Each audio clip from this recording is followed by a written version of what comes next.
I'm Michelle Davis, 42 years old, and 6 months ago, my boss told me I should be grateful just to have a job after I requested the promotion I'd earned. The words hit me like a physical blow, but what happened next when I reported his racism was even worse. If you've ever experienced racism in the workplace, please let me know where you're watching from and subscribe to join others who understand this struggle. Growing up in Oakland, my grandmother Rosetta always told me, "Baby girl, you're going to have to work twice as hard to get half as much, but that doesn't mean you settle for less than you deserve." She raised 7 children as a single mother while working as a seamstress, saving every penny to send my mother to nursing school. When Mama graduated and became the first black head nurse at Oakland General, Grandma Rosetta cried tears of joy, but she also sat me down for what our family called the talk. "Michelle," she said, her weathered hands holding mine, "you're going to walk into rooms where you're the only one who looks like us. Some folks will smile to your face and doubt you behind your back. Others won't even bother with the smile. But you remember who you are, whose shoulders you stand on, and never let anyone make you feel small." She taught me to document everything, to be excellent beyond question, and to find allies wherever possible. Most importantly, she taught me that demanding respect wasn't arrogance, it was survival. My path to corporate marketing started at UC Berkeley, where I double majored in business and communications while working 20 hours a week at a campus coffee shop.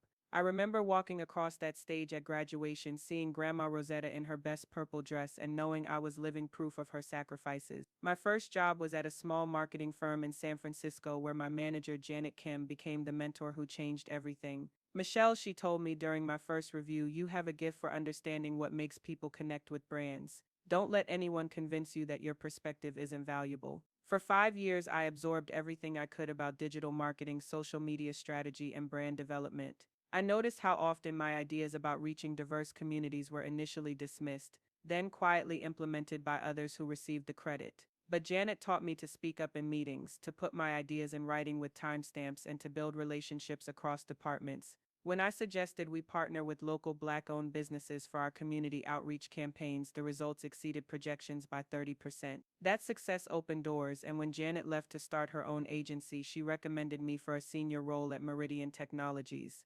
Meridian was exactly the kind of opportunity I dreamed of, a mid-sized tech company with contracts for major brands looking to expand their diversity marketing initiatives. During my interview, CEO Robert Hartwell spoke passionately about their commitment to inclusion and their need for fresh perspectives. "We recognize that we've been missing opportunities by not understanding diverse markets," he said. "We want someone who can help us connect authentically with communities we've never reached." I felt like I'd found my professional home. My first 3 years at Meridian felt like validation of every sacrifice my family had made. I led campaigns that increased our client retention by 40% and brought in over $2 million in new business. I developed partnerships with Black and Latino marketing associations, created internship programs with HBCUs, and mentored young professionals of color who were just starting their careers. The company newsletter featured my work regularly, and I received the Innovator of the Year award 2 years running. I bought my first house in Berkeley Hills, 10 minutes from where I grew up, and hosted Sunday dinners for my team and mentees. My dining room became a gathering place where young professionals could network, strategize, and support each other.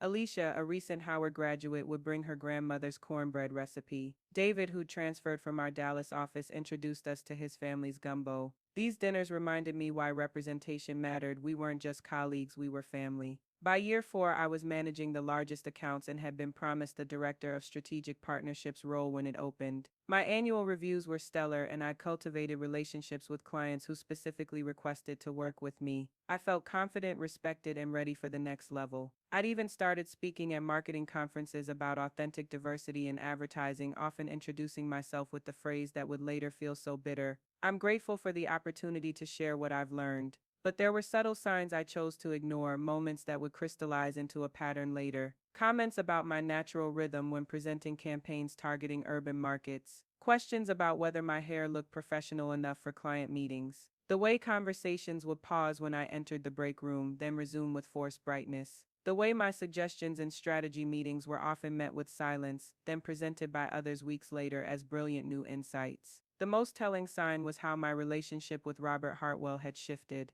The warmth and enthusiasm from my early years had cooled into polite professionalism. He stopped dropping by my office for informal chats about industry trends. When I proposed expanding our diversity initiatives or suggested bringing in speakers for cultural competency training, he'd nod thoughtfully and promise to circle back, then nothing would happen. I told myself he was busy, that the company was growing, that these things took time. The day that changed everything started like any other.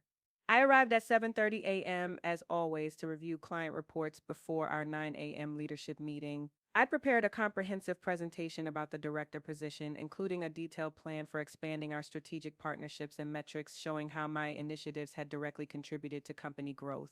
I felt nervous but excited, knowing I'd earned this opportunity through measurable results and consistent excellence. That morning, I wore my power suit, a tailored navy blue ensemble that my mother had bought me for my 40th birthday, saying, "When you walk into that room, I want them to see the CEO you're going to become." I'd spent the weekend perfecting my presentation, anticipating potential questions, and gathering endorsement letters from three major clients. Everything about that morning felt like the culmination of years of preparation and proof of my worth.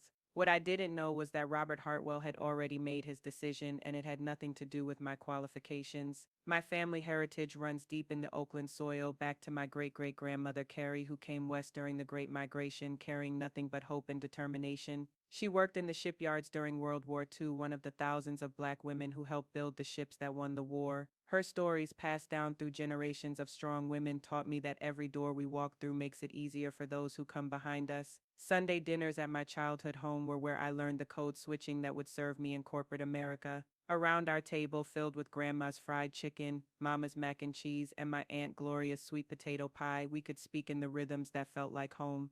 But Grandma Rosetta made sure I understood the rules of the game. "Baby, there's nothing wrong with how we talk, how we laugh, how we love each other," she'd say. "But in their world, they're going to judge you before you open your mouth. So you learn their language too, and you use whichever one serves you best in the moment." She taught me to straighten my shoulders when entering predominantly white spaces, to modulate my voice to sound less threatening, and to smile just enough to seem approachable without appearing weak. These lessons felt oppressive as a teenager, but as an adult navigating corporate hierarchies, I understood them as survival skills passed down from women who'd fought battles I couldn't imagine. At Meridian, I became fluent in the art of professional code switching. In client meetings, I spoke with crisp consonants and carefully neutral expressions. I knew how to make my enthusiasm seem measured rather than too much, how to present bold ideas without seeming aggressive, and how to disagree respectfully without being labeled difficult. My colleagues never saw me snap my fingers for emphasis or use the animated hand gestures that punctuated conversations with my family. They got the polished, professional version of Michelle Davis, and for years that felt like enough. My reputation at Meridian was built on being the problem solver, the relationship builder, the one who could connect with clients that others found challenging. When a potential partner expressed concerns about working with our company's cultural competency, they sent me to the meeting. When we needed to understand why a campaign targeting young urban professionals had failed, I provided the analysis. I was the bridge between worlds, and I took pride in that role even when it felt isolating. But code switching is exhausting in ways that people who've never had to do it can't understand. Every day required constant calibration, monitoring my facial expressions, my vocal inflections, my body language. I learned to translate my ideas into language that made white colleagues comfortable, to present my insights as suggestions rather than expertise, and to give others credit for building on concepts I'd originated.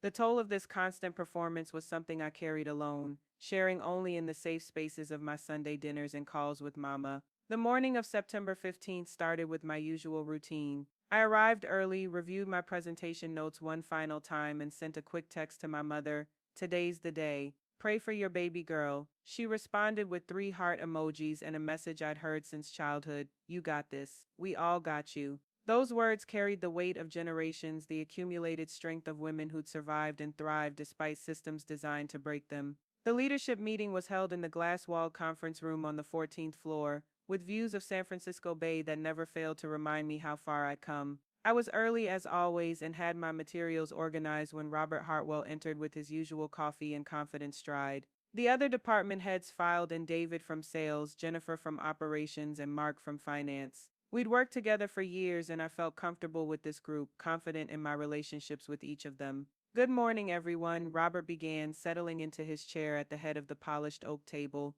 "I know we're all busy, so let's dive right into the agenda. First item is filling the Director of Strategic Partnerships position." My heart rate quickened with anticipation. This was it.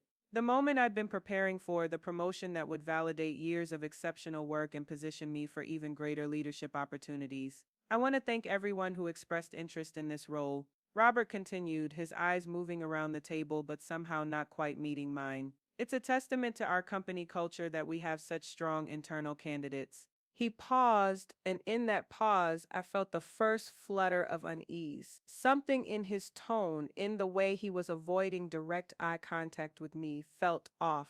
After careful consideration, he said, I've decided to promote David Chen from our sales department to this position. The words hit me like a physical blow. David Chen, who'd been with the company for 2 years, who had no experience in strategic partnerships, who'd never managed a diverse team or developed cultural competency initiatives. David Chen, who was sitting 3 seats away from me, looking as surprised as I felt. I struggled to maintain my professional composure, to keep my face neutral while my mind raced. Robert, I said carefully, I'd like to understand the reasoning behind this decision. As you know, I've been leading strategic partnerships informally for 3 years, and my track record shows. He cut me off with a wave of his hand, a gesture that felt dismissive in a way that made my grandmother's warnings echo in my mind. Michelle, I appreciate your enthusiasm, but David brings a fresh perspective to this role. His sales background will help us approach partnerships from a revenue focused angle. The words felt like a script he'd rehearsed, corporate speak designed to sound reasonable while concealing the truth we both knew. Fresh perspective, I repeated, fighting to keep my voice level. Robert, I've brought in over $2 million in new business through the partnerships I've developed. I have relationships with key players across multiple industries, and I've proven my ability to. Michelle, he said, and this time his tone carried a warning that every black professional recognizes. I think you need to step back and consider the bigger picture here. You should be grateful just to have a job in this competitive market, especially given the current economic climate.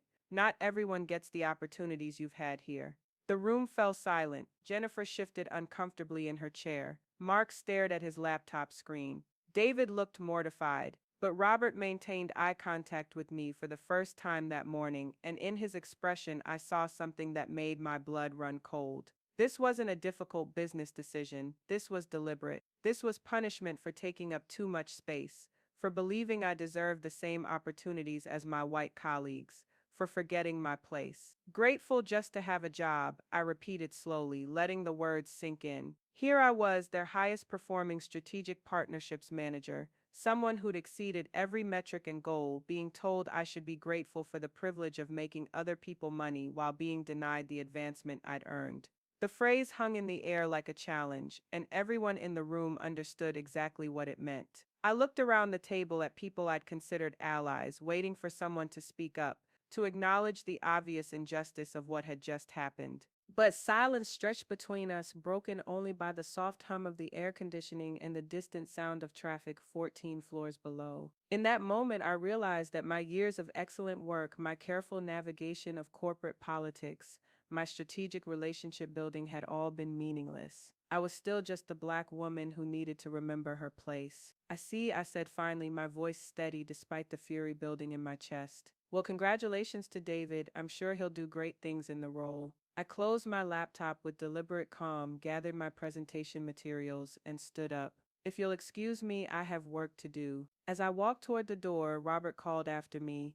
Michelle, I hope you understand this isn't personal, it's just business. I paused with my hand on the door handle, turned back to face him, and said, Robert, the fact that you think racism is just business is exactly the problem. Then I walked out, leaving him to explain that comment to the colleagues who'd witnessed his casual destruction of my career prospects. The next day, I requested a meeting with Human Resources. Sarah Martinez, the HR director, had always seemed supportive of diversity initiatives, and I hoped she would provide a fair hearing for my concerns. I prepared meticulously, documenting not just the promotion decision but the pattern of microaggressions and bias I'd observed over the past year. Sarah's office was decorated with motivational posters about teamwork and inclusion, irony that wasn't lost on me as I sat across from her desk explaining how I'd been passed over for a promotion I was clearly qualified for. She listened with what appeared to be genuine concern, taking notes and asking clarifying questions about the timeline of events. Michelle, I can understand why you're upset, she said when I finished my account. Being passed over for a promotion is always disappointing, but I want to make sure I understand your concerns correctly. Are you suggesting that Robert's decision was based on racial bias rather than legitimate business considerations? The way she framed the question immediately put me on the defensive, making me the one who had to prove discrimination rather than requiring the company to justify an obviously questionable decision. Sarah, I'm saying that when the most qualified candidate for a position happens to be a black woman, and she's passed over for someone with significantly less relevant experience, that pattern is worth examining, especially when the justification includes telling that candidate she should be grateful just to have a job. Sarah's expression shifted subtly from sympathetic listening to protective skepticism. I appreciate you bringing this to my attention, Michelle. I'll certainly look into the promotion process and speak with Robert about the decision-making criteria. However, I want to caution you about making accusations of racial bias without clear evidence. The company takes these allegations very seriously, and we have strict policies about maintaining a professional work environment. The warning was clear. I was being told that speaking up about racism was more dangerous to my career than the racism itself.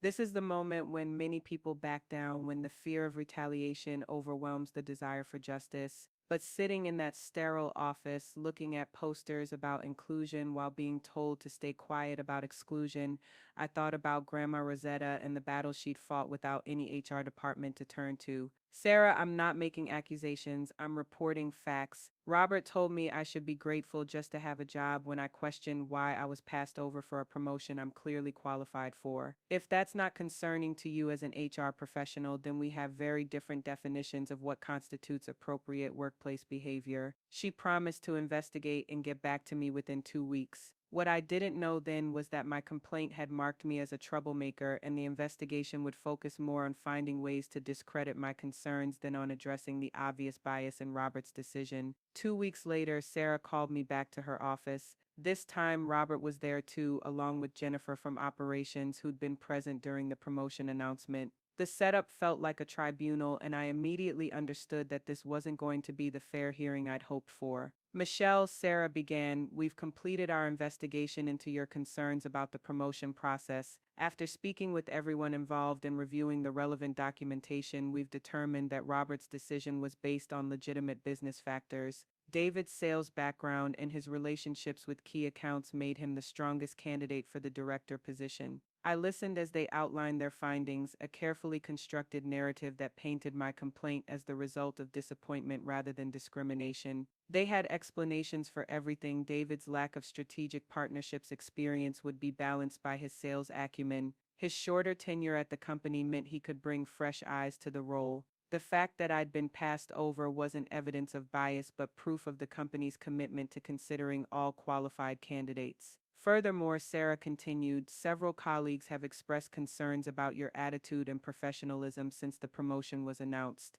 There have been reports of you being confrontational in meetings and displaying behavior that some have found disruptive to team dynamics. This was gaslighting at its most sophisticated, taking my legitimate grievance and reframing it as evidence of my own professional deficiencies. The colleagues who had witnessed Robert's discriminatory comments were now reporting that my response to that discrimination was the real problem. It was a masterclass in how institutions protect themselves by discrediting those who challenge them. What specific behaviors are you referring to? I asked, my voice steady despite the rage building inside me. And who exactly reported these concerns? I can't share specific names, Sarah replied, but the consensus is that your reaction to not receiving the promotion has created tension in the workplace. Some people feel uncomfortable around you, like they're walking on eggshells. We want to help you work through these challenges and get back to being the valuable team member we know you can be. The genius of this approach was how it positioned my righteous anger as the problem while completely ignoring the racism that had caused it.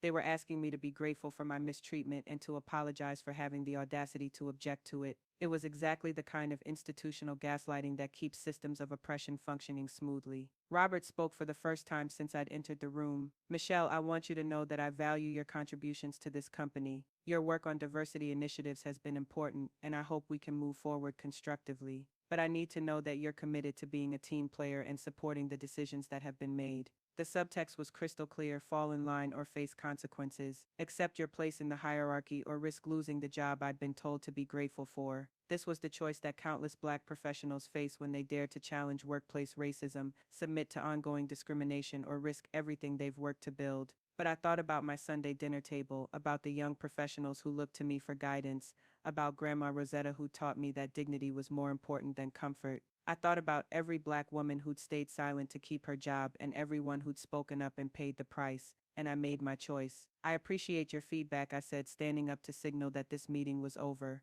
I'll certainly take everything you've said under consideration. But I want to be clear about something. I'm not the problem here. The problem is a company that tells black employees they should be grateful for discrimination and then punishes them for objecting to it. I'll be documenting today's conversation along with everything else that's happened. Sarah's face tightened. Michelle, I'd caution you against taking any actions that could be seen as retaliatory or disruptive to the workplace. The company has policies about a lot of things, I interrupted, including equal opportunity employment and preventing racial discrimination. Perhaps it's time to start enforcing those policies instead of protecting the people who violate them. I walked out of that meeting knowing that I just declared war on an institution that had decided I was expendable, but I also knew that I couldn't live with myself if I didn't fight back. Some battles are worth risking everything for, and this was one of them. Within days of my meeting with HR, the retaliation began in earnest. It started subtly, the way workplace punishment usually does in companies that are careful about legal liability. My access to certain client files was mysteriously restricted, ostensibly for security updates that somehow only affected my accounts. Meetings I'd previously been included in were scheduled without me, with my absence explained as an oversight or assumed I was too busy with other priorities. Most damaging was the slow erosion of my client relationships.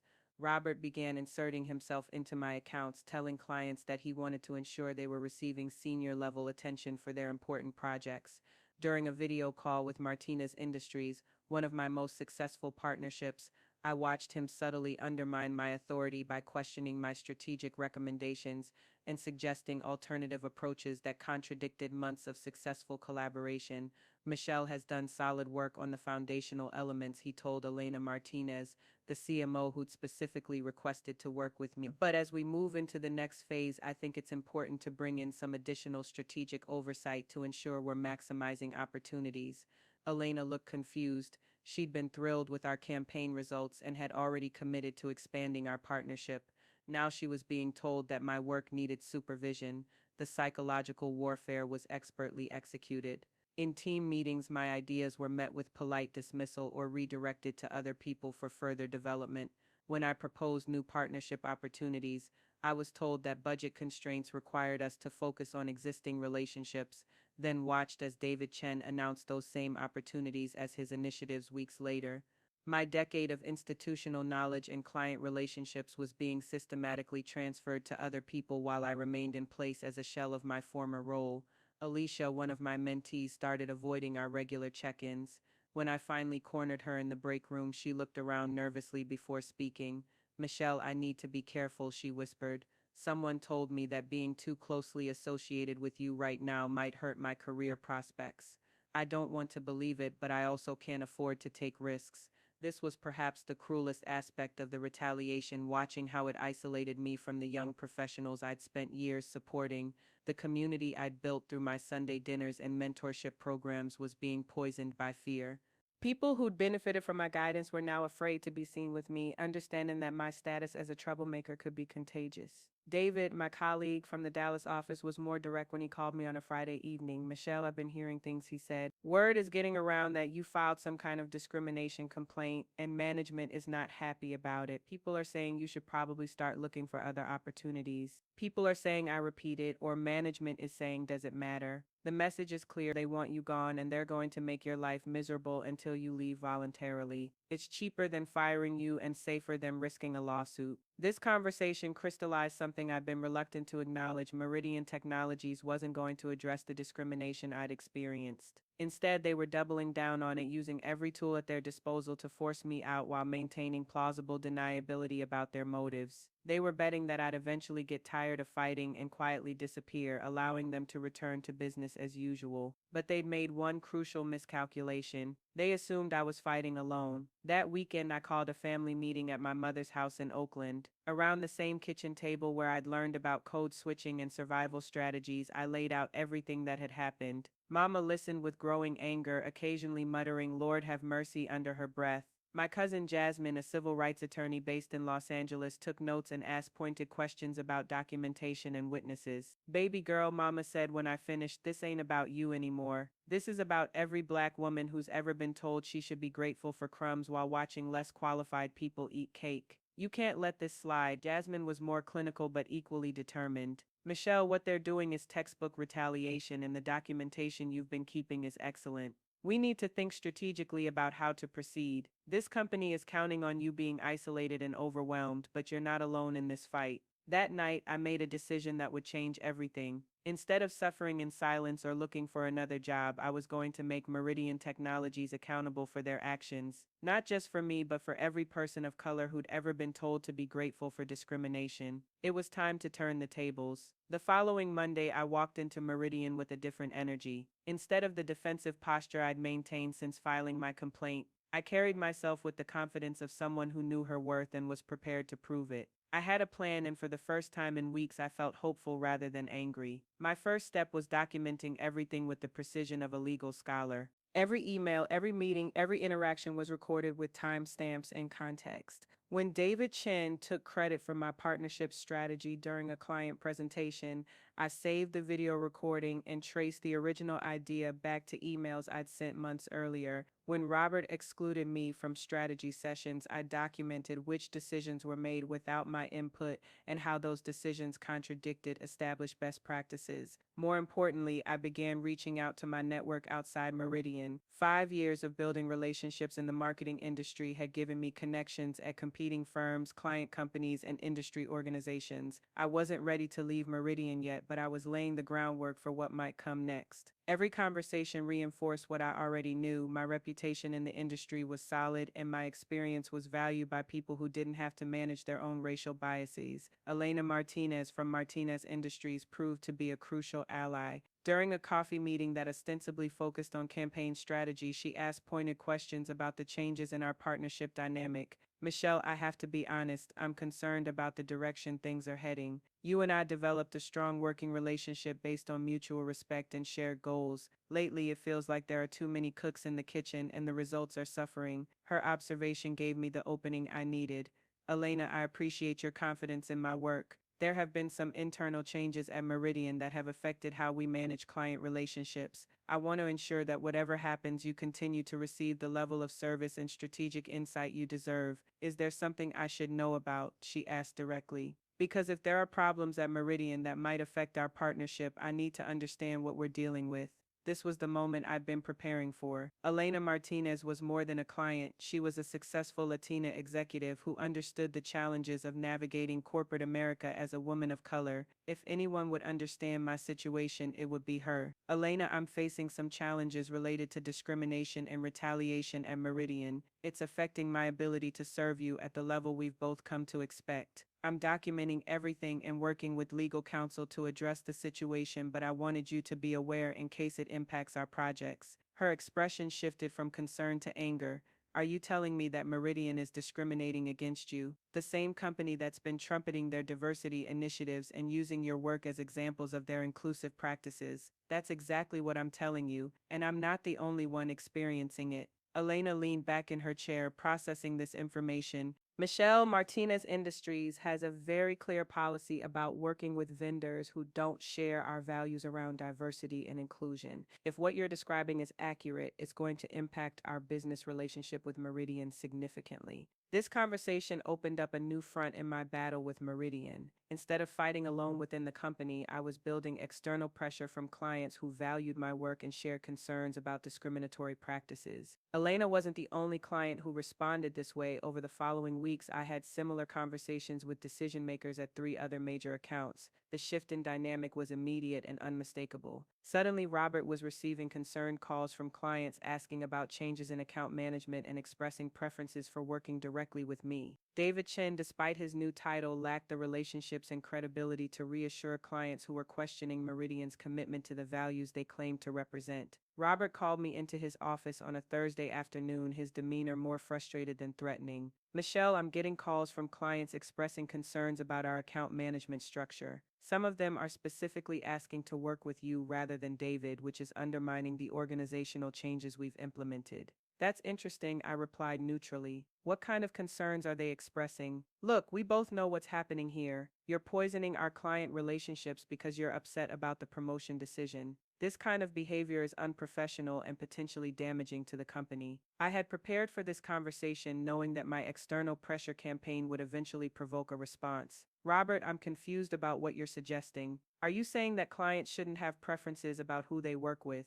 Or that maintaining strong professional relationships with people I've worked with for years is somehow inappropriate? I'm saying that a team player would support the decisions that have been made instead of undermining them behind the scenes. And I'm saying that good clients recognize good work when they see it. If David's transition into the director role isn't going smoothly, perhaps that says something about the promotion decision itself. Robert's face flushed with anger, but he couldn't explicitly forbid me from maintaining client relationships without risking even more obvious retaliation claims. We were locked in a stalemate, and for the first time since this ordeal began, I felt like I had some leverage. The breakthrough came from an unexpected source. James Wright, a black executive at Peterson and Associates, one of our largest clients, requested a meeting with Meridian's leadership team to discuss concerns about cultural competency and authentic partnership development. James and I had met at a National Black MBA conference 2 years earlier, and he'd been following my work on diversity marketing initiatives. During the meeting, James laid out Peterson and Associates' expectations for vendor relationships with surgical precision. We've been evaluating our partnerships based not just on results but on values alignment. He told Robert, David, and Sarah from HR, companies that talk about diversity but don't demonstrate it in their actions and advancement decisions are increasingly problematic for us. He didn't mention me by name, but everyone in the room understood exactly what he was saying. Peterson and Associates represented nearly 15% of Meridian's annual revenue, and James was making it clear that their continued partnership depended on how the company handled diversity and inclusion issues. Of course, we're always committed to continuous improvement in these areas, Robert responded carefully. Perhaps you could help us understand specific areas where you'd like to see growth. James smiled, but his expression remained professional and pointed. I think the question isn't what we want to see, but what your own employees are experiencing. A company that doesn't advance and support talented people of color internally is unlikely to understand how to serve diverse markets externally. After the meeting, Robert was furious but trapped. He couldn't retaliate against me more aggressively without risking the loss of major accounts, but he also couldn't back down without admitting that his treatment of me had been wrong. We were approaching the moment when something would have to give. That evening, I called Jasmine to update her on the latest developments. Cousin, you're playing chess while they're playing checkers, she said with pride in her voice. But be prepared, cornered animals are dangerous. They're going to try something desperate soon. She was right. The next week, Sarah from HR called me with an ultimatum disguised as an opportunity. Michelle, we've been thinking about ways to move forward constructively, she began. The company recognizes your valuable contributions, and we'd like to offer you a generous severance package that would allow you to pursue new opportunities while maintaining positive relationships with Meridian. The offer was substantial: 6 months' salary, extended health benefits, and a positive reference letter. In exchange, I would sign a non-disclosure agreement and a non-compete clause that would prevent me from working with Meridian's clients for 2 years. It was a golden cage designed to buy my silence and remove me from the industry where I'd built my reputation. Let me make sure I understand this correctly, I said slowly. You're offering me money to quit my job and promise never to talk about why I'm leaving. Is that an accurate summary? We prefer to think of it as a mutually beneficial transition that allows everyone to move forward positively.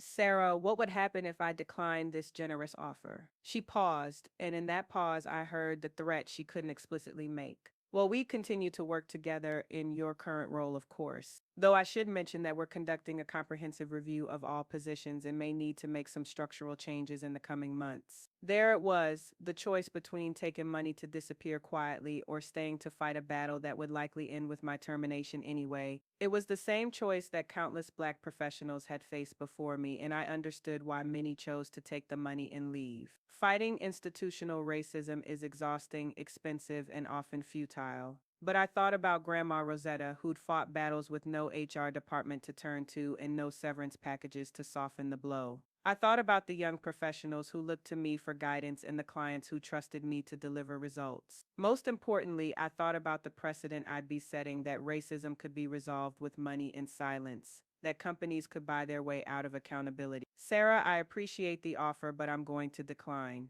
I believe I have value to contribute here, and I'm committed to working through these challenges constructively. Her professional mask slipped for just a moment, revealing the frustration underneath. Michelle, I hope you'll reconsider. Sometimes it's better to know when to move on to new opportunities rather than staying somewhere that might not be the best fit. I think Meridian and I are a perfect fit, I replied. After all, I've brought in millions of dollars in revenue and maintained some of our most important client relationships. Why would I want to leave when things are going so well? The conversation ended with polite pleasantries, but we both understood that the gloves were now completely off. Meridian had tried to buy me out, and when that failed, they'd moved to more aggressive tactics. I had perhaps a few weeks before they found a pretext to terminate me, and I needed to use that time strategically. That weekend, I called Elena Martinez with a proposition. Elena, I know we've discussed the challenges I'm facing at Meridian. I wanted to let you know that I'm exploring options for moving to a different agency, and I'd love to continue our partnership in whatever form makes sense for Martinez Industries. Michelle, I've been hoping you'd say something like that. We've been discussing bringing some of our marketing functions in-house, and your situation at Meridian has accelerated those conversations. Would you be interested in discussing a position with Martinez Industries directly? This was the opening I'd been hoping for, but I knew I needed to be careful about timing and legal considerations. I'm definitely interested in exploring that possibility. However, I want to make sure that any transition is handled appropriately without compromising either of our positions. Of course, let me connect you with our legal team to discuss the proper protocol. We've been impressed with your work and would love to have you as part of our team rather than just a vendor. Similar conversations were happening with two other clients, and within days I had multiple job offers that would not only match my current salary but provide the kind of growth opportunities that Meridian had denied me. More importantly, these offers came from companies that had observed my work and specifically wanted my expertise and leadership. The irony wasn't lost on me. The clients that Meridian was so afraid of losing were the same clients who were now trying to recruit me directly. By discriminating against me, Meridian had inadvertently demonstrated my value to the very people they were trying to impress. But I wasn't ready to leave yet. I had one more card to play, and it was going to change everything. Jasmine had been building a case file while I navigated the internal politics at Meridian. Her investigation had uncovered a pattern of discrimination that extended far beyond my individual experience. Through public records requests and conversations with former employees, she documented at least 6 other instances of qualified people of color being passed over for promotions at Meridian, along with corresponding patterns of retaliation against those who complained. Michelle, this isn't about one bad promotion decision, she explained during our strategy session. This is about a company with a systemic pattern of racial discrimination that they've been covering up for years. Your case is strong on its own, but as part of a broader pattern, it becomes undeniable. She'd also researched Meridian's diversity marketing campaigns, finding numerous instances where the company had profited from promoting inclusive values while simultaneously discriminating against employees of color. The hypocrisy was so blatant that it bordered on fraudulent advertising. We have two options, Jasmine continued. We can file an individual discrimination claim with the EEOC, which might take years to resolve and would likely result in a confidential settlement, or we can go public with a broader civil rights action that exposes the systemic nature of the problem. What would going public involve? Press conferences, media interviews, client notifications, and public pressure campaigns. It would be messy, expensive, and time-consuming. But it would also make it impossible for Meridian to sweep this under the rug or buy their way out of accountability. I knew that going public would end any possibility of returning to Meridian and would likely make me unemployable at other traditional agencies. It would also put me at the center of a controversy that could follow me for years. But it would also send a message to every Black professional who'd ever been told to be grateful for discrimination. You don't have to accept it silently. What about the job offers I've received? Would pursuing legal action affect those opportunities? Jasmine smiled. Actually, those offers strengthen our position significantly. They prove that your career prospects weren't damaged by poor performance, but by retaliation for reporting discrimination. In fact, the fact that clients are trying to recruit you directly undermines every argument Meridian has made about your professional competence. That night, I made the decision that would transform my life and career. I was going to file a federal civil rights lawsuit against Meridian Technologies, not just for what they'd done to me, but for what they'd done to every person of color who'd worked there.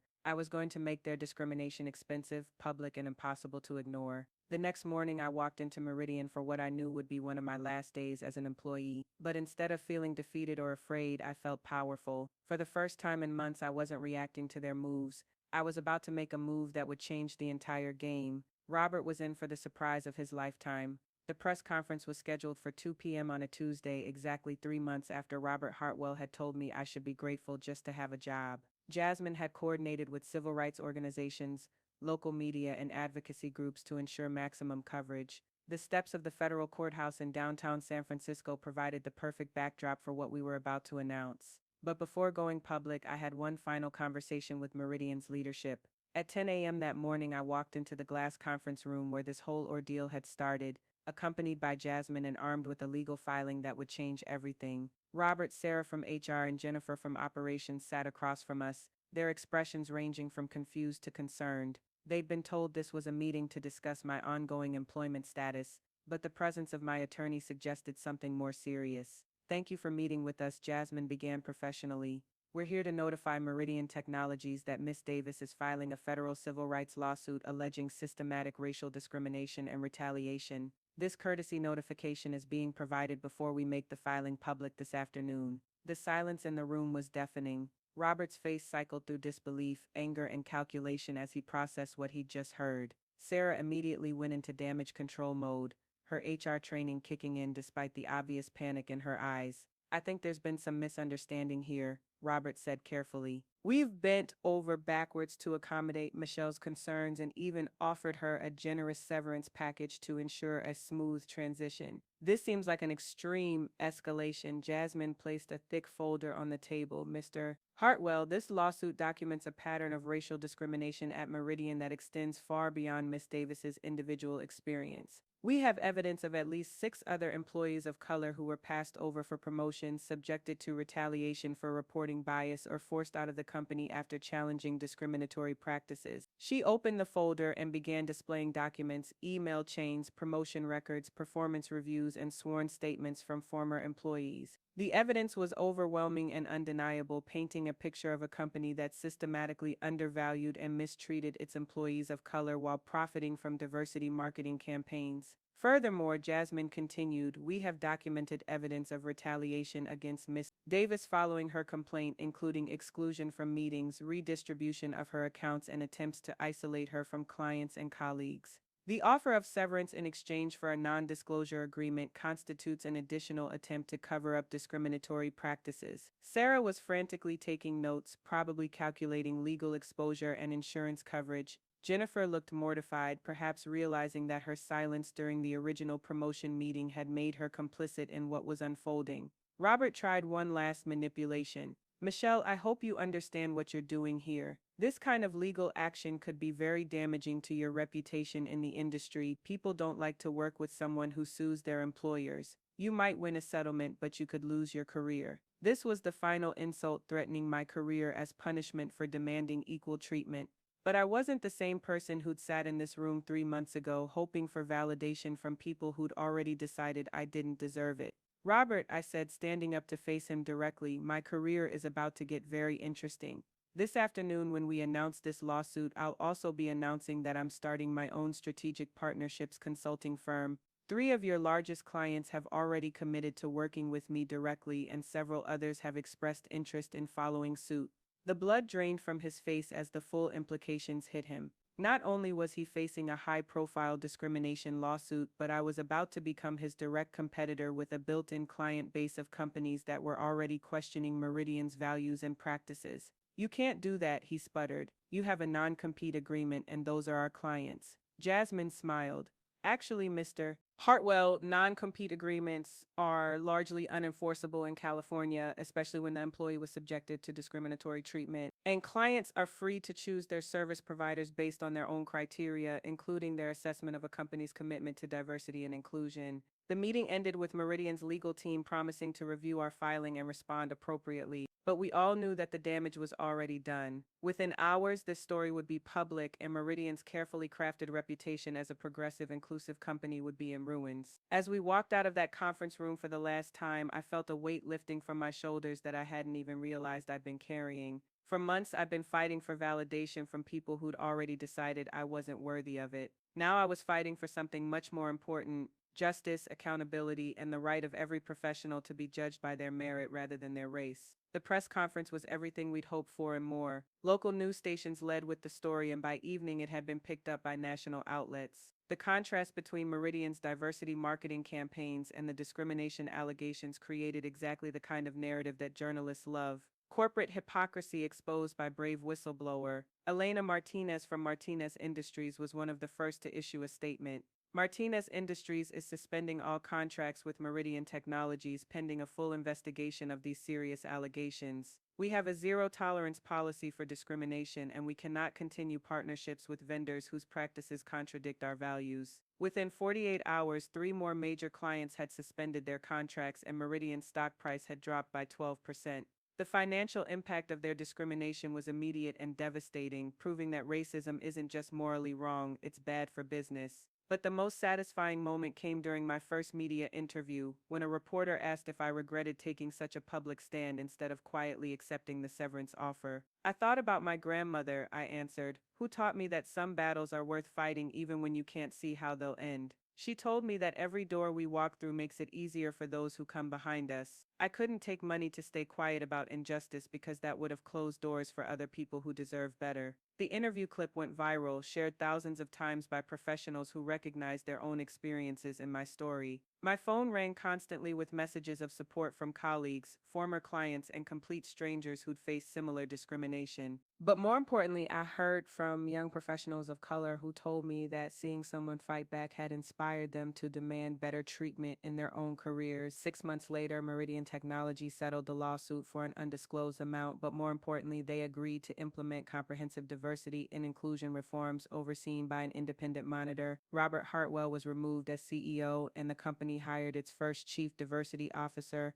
a Black woman with the authority to investigate complaints and implement changes. The settlement wasn't just about money, though the financial compensation allowed me to launch my consulting firm without worrying about cash flow. It was about establishing a precedent that discrimination has consequences, that companies can't buy their way out of accountability with confidential settlements, and that employees who speak up about racism deserve protection rather than retaliation. My consulting firm, Davis Strategic Partners, specializes in helping companies develop authentic diversity initiatives and creating inclusive workplace cultures. The irony that my expertise was forged in the fire of discrimination isn't lost on me, but it gives me credibility that no academic degree could provide. I know what real discrimination looks like, and I know how to help companies do better. Elena Martinez was my first major client, bringing me in to develop Martinez Industries' supplier diversity program. Within a year, I was working with Fortune 500 companies across multiple industries, helping them move beyond performative diversity gestures to create real cultural change. The work is challenging and sometimes frustrating. Changing corporate culture is like turning an aircraft carrier, slow and requiring sustained effort.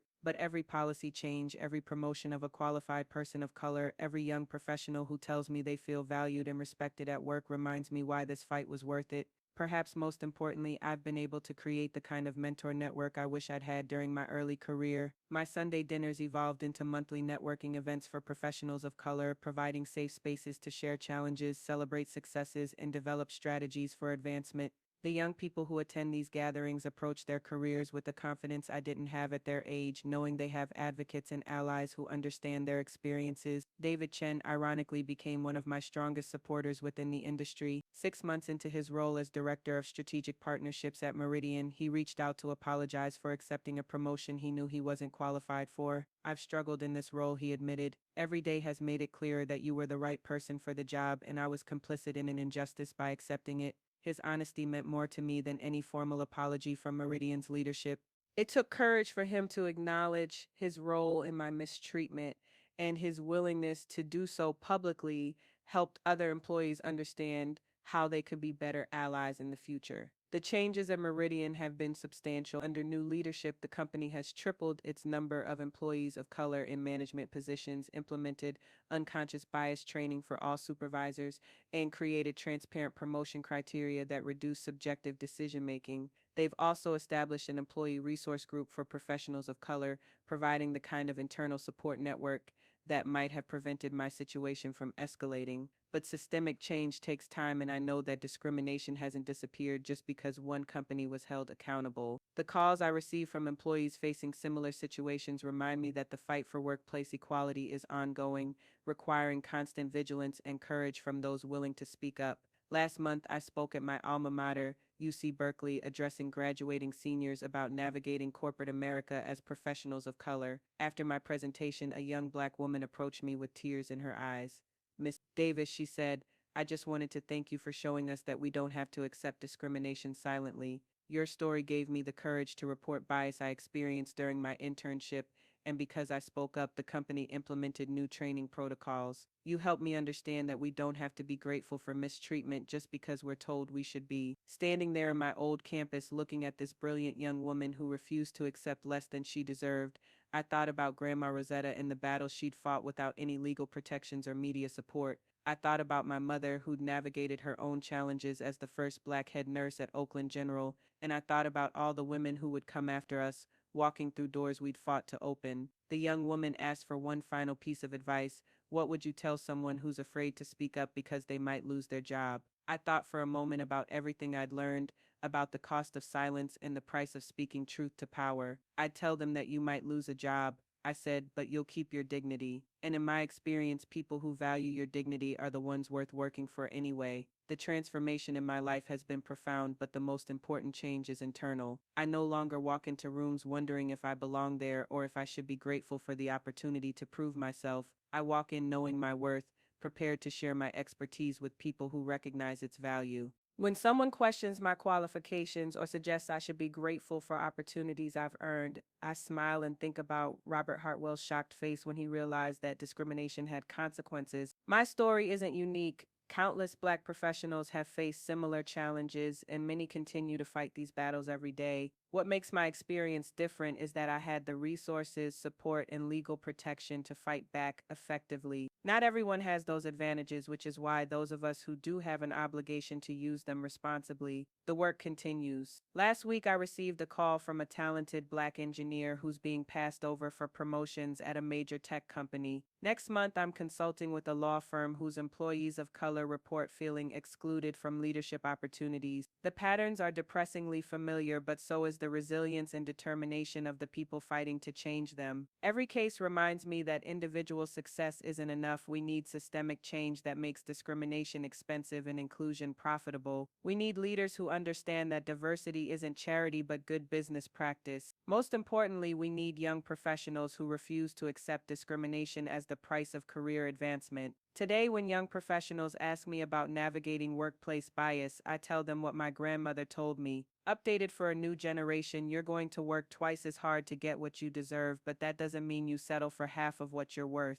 Document everything, build your network, know your value, and never let anyone convince you that discrimination is something you should be grateful for. The road from that conference room where Robert Hartwell told me to be grateful just to have a job to the federal courthouse where we announced our lawsuit was long and difficult. But it led to something I never expected, not just personal vindication, but the opportunity to help other people claim their own worth and demand the respect they deserve. Some days I wonder what would have happened if I'd taken Meridian's severance offer and disappeared quietly. I'd probably be working at another agency, code switching and performing gratitude while watching less qualified people advance ahead of me. I'd have more money in my bank account and fewer gray hairs, but I'd also have less peace in my heart. Instead, I chose the harder path that led to a better destination. I chose to fight not just for myself, but for every black professional who'd ever been told to be grateful for discrimination. I chose dignity over comfort, justice over job security, and community over individual advancement. And now when Robert Hartwell's name comes up in industry conversations, it's not as the successful CEO of Meridian Technologies, but as the executive who learned that telling black employees to be grateful for discrimination can be very expensive.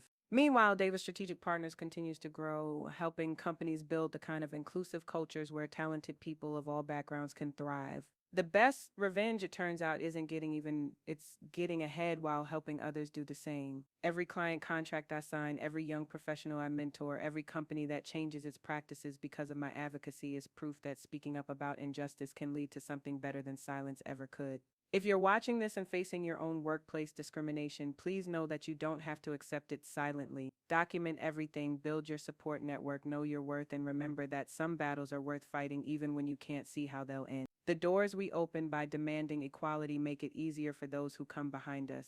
And to the Robert Hartwells of the world who think they can tell Black professionals to be grateful for discrimination, we're not grateful anymore. We're organized, we're strategic, and we're not going anywhere. The question isn't whether we'll continue demanding equality, it's whether you'll adapt to a world where discrimination has consequences or whether you'll join the list of executives who learned that lesson the hard way. Thank you for listening to my story. If it resonated with you, please share it with others who might need to hear that fighting for justice is always worth it, even when the outcome is uncertain. And remember, you don't have to be grateful for discrimination.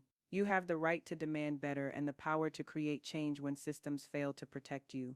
The revolution isn't coming, it's here, one lawsuit, one client departure, and one promotion of a qualified person of color at a time. And I couldn't be more proud to be part of it.